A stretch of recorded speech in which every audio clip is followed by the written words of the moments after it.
are you feeling today? I mean, what are you feeling today? What do you actually feel with your hands? As we continue in this series of spiritual exercises and ways of praying, one of the things that we can do is engage all of our senses in prayer.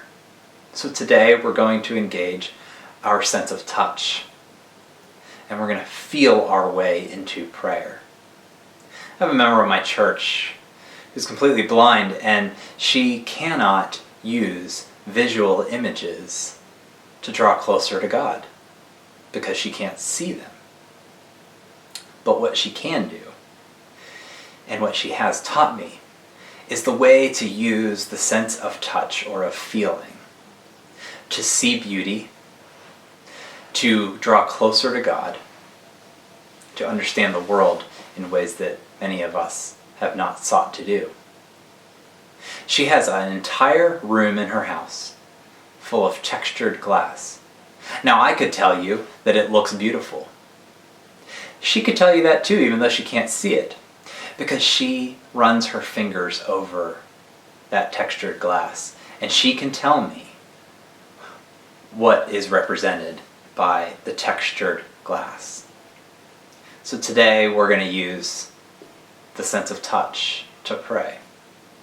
If you've watched the video on the spiritual exercise of praying with a visual focus or praying with icons, this is going to be somewhat like that, only engaging a different sense. Rather than sight, it'll be with touch.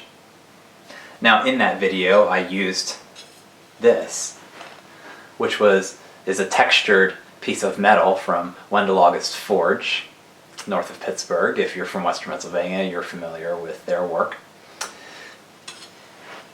And if I close my eyes, I can feel the seashells and the words that are written. And I can feel the coolness of the metal, much like cool water of baptism. And I can pray thanksgiving for my baptism. You can take really anything that has any kind of texture. One of the things that I really like to use is this bowl and this cup. Now, both of these are carved and they're from Zimbabwe, and here's a look at it.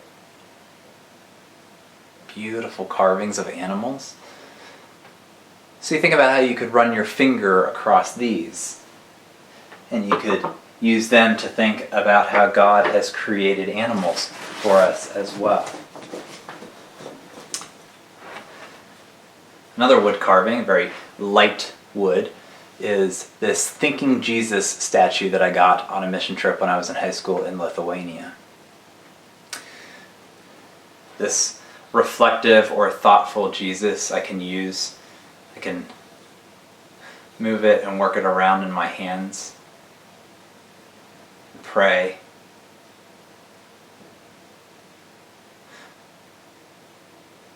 Pray for the ways that Jesus calls me into deeper thought.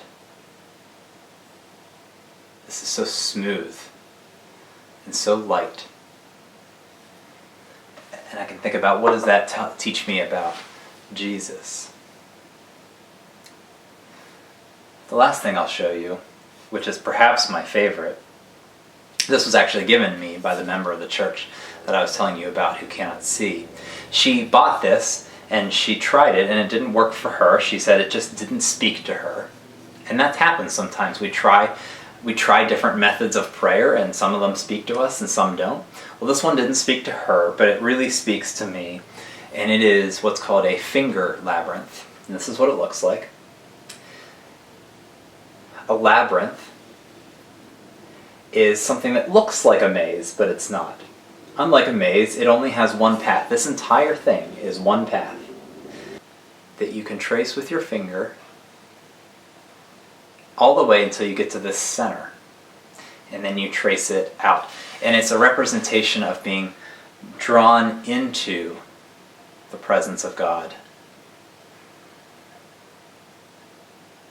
so that we come to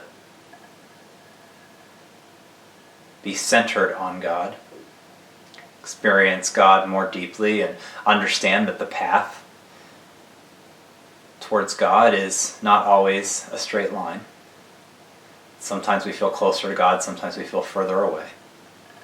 And we eventually get to the center, and then we are sent out, back the way we came, out into the world refreshed and renewed by our prayers.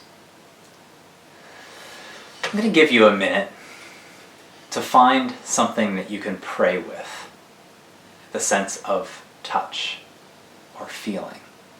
Okay, now that you've chosen your object, take 3 minutes to pray by feeling your way through that object. Listen to what God is speaking to you through that sense of touch.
When I think of praying with touch, I think of that story after the resurrection of Jesus, where Thomas is told of the resurrected Christ, and he says, unless I am able to touch Jesus, touch the wounds in his hands, and feel his side, I will not believe that the crucified Christ is risen.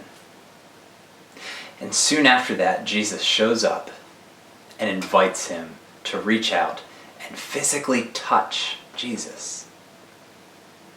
To physically touch the resurrected Christ. Our sense of touch can lead us into a closer experience with the resurrected Christ. I hope that's what's happened to you today. If not, keep up at it. Try it several more times.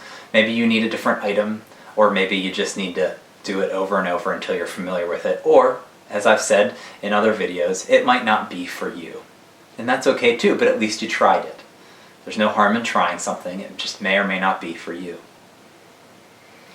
See what you can do in your prayer life to not just consider, not just see, not just hear Christ, but feel and touch Christ.